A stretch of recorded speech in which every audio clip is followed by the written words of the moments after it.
ready to put your money there. See, I don't listen to people. I get just as frustrated as you do with that because people come to me all the time because I'm the writer.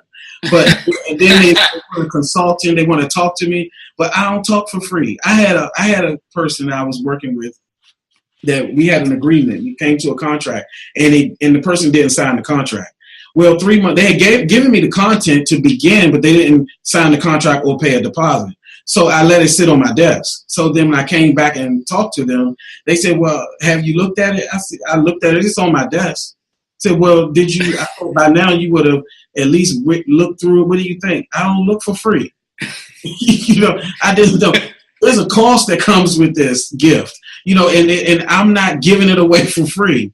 And if you're not ready to finance your own dream, then I'm not ready to talk to you.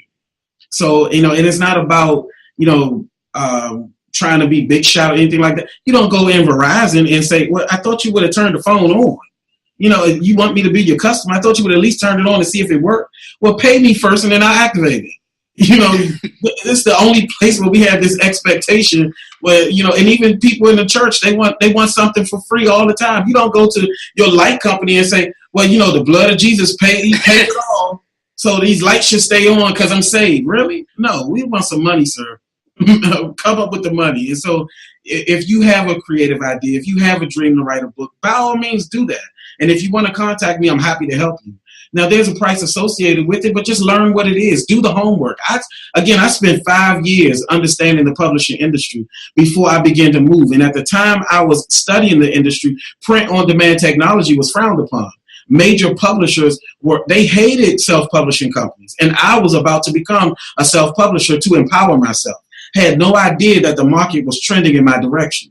So now digital downloads and handheld devices are able to hold books. 50 Shades of Grey was a self-published book and did well on Amazon. It got the attention of the major publishers. So there are people who are out there waiting to be discovered and waiting to be heard and waiting for somebody to find them. No one's going to knock on your door and say, "You got that book I've been looking for." No, you have to go out there.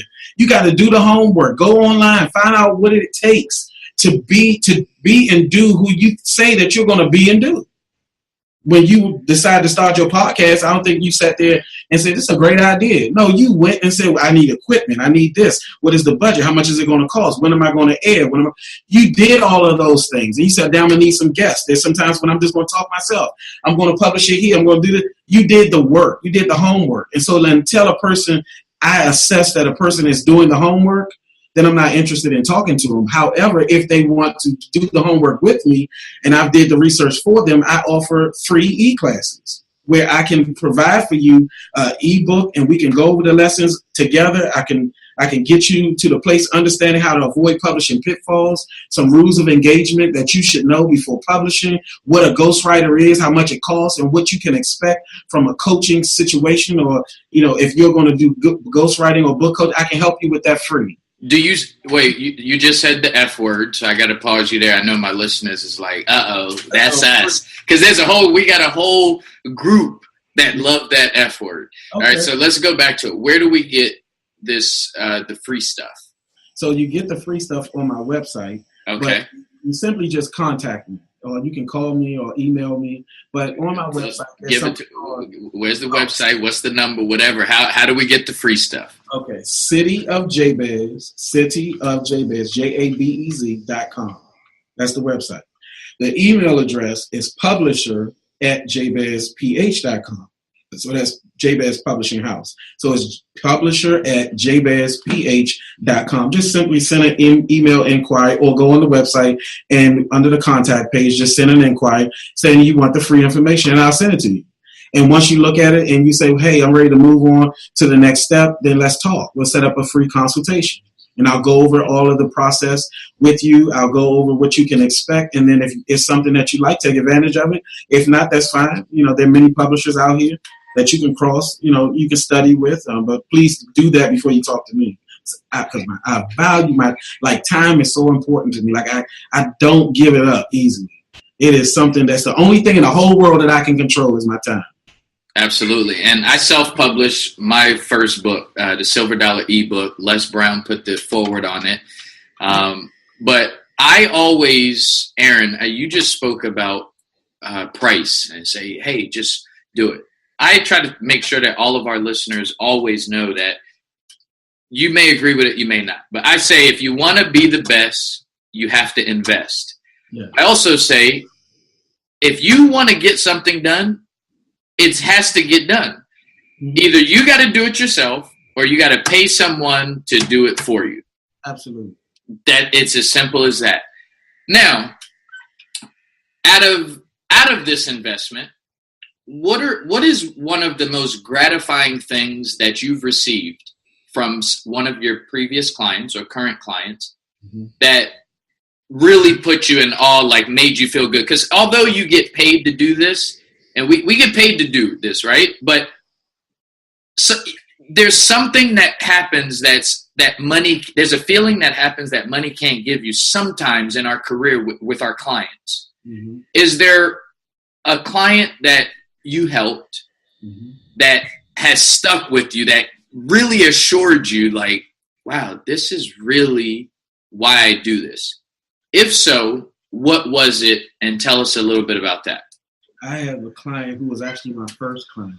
I was ghostwriting for, and she had a son who was murdered 12 years prior. She had been trying to write a book and just couldn't get her thoughts. And every time she went to write it, it was too difficult to do. So she hired me, and she had basically like a blurb, a paragraph, but she also had a book of her memories of her son. And so we would meet once every 2 weeks in person, and I would interview her and just talk to her about the experience. When we finished, we had 15 chapters, and I also converted it into and created a workbook companion for parents who have experienced this trauma, this unexpected event. Her son was a all-star basketball player on a scholarship they even made a scholarship in his name at Temple University. And today she is traveling around into women's prisons and ministries, ministering to women. Her book is a gateway. It has become a key to get her in the doors and with people that she would have never met, and receiving healing for so many families in so many ways. That has been rewarding. I also have an author who came to me on the flip side who had been writing for years about something called an annulment because she'd been married 4 times. And she wanted to write about all these bad experiences and things that happened to her. And when she gave it to me, it was about 300 pages. So my writing team and I sat together and went through it, and we pulled out all the repetition. We pulled together, and this is the coaching part, but we pulled together and we noticed a common thread was it wasn't the men in her life that were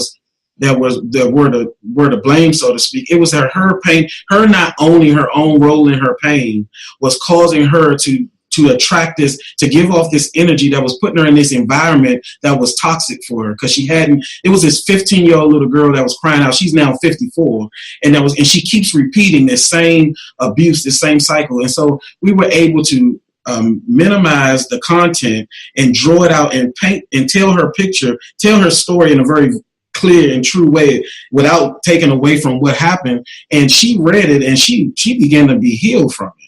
It was her story in a way she'd never heard before. It was her words, but we just brought out the same thing she said differently. And now she is competent and goes out and ministers to other women who are broken and in broken relationships. And now she's healed from that. She has a better relationship with her son. So when I hear those rewarding stories, that's what I'm about. That's what I'm here for.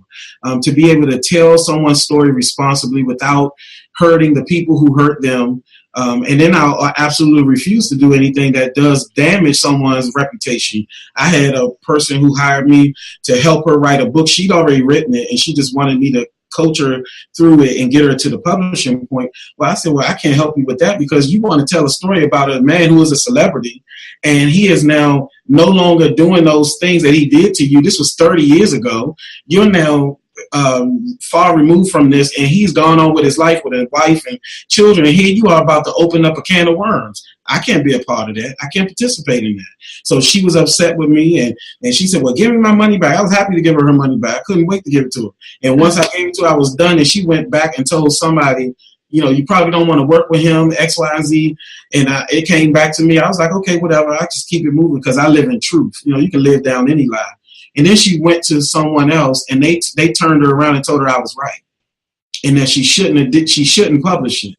Well, she regretted the relationship, the way she handled me. She published it anyway and was humiliated and embarrassed. And to this day, you don't even know about it because it didn't move off the shelf. So cold on the shelf. Cold. It didn't even get on the shelf. And that's what, so I have to know, there are people I work with that are not so competent. I don't work with them.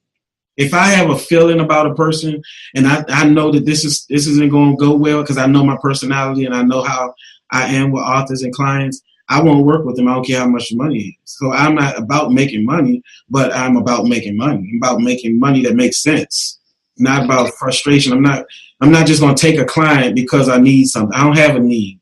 Clients can't meet my needs. I love it. What is something? What's a unique phone? What was the most? Well, no, maybe not the most unique, but what is some things that people contact you for work that we may not know that people use writers for? Secret things, right? Yeah. Other than resumes, I also do speeches. I do a lot of resumes. I do speeches, but I also do academic papers. All right, what do you mean by academic papers? Classwork, essays.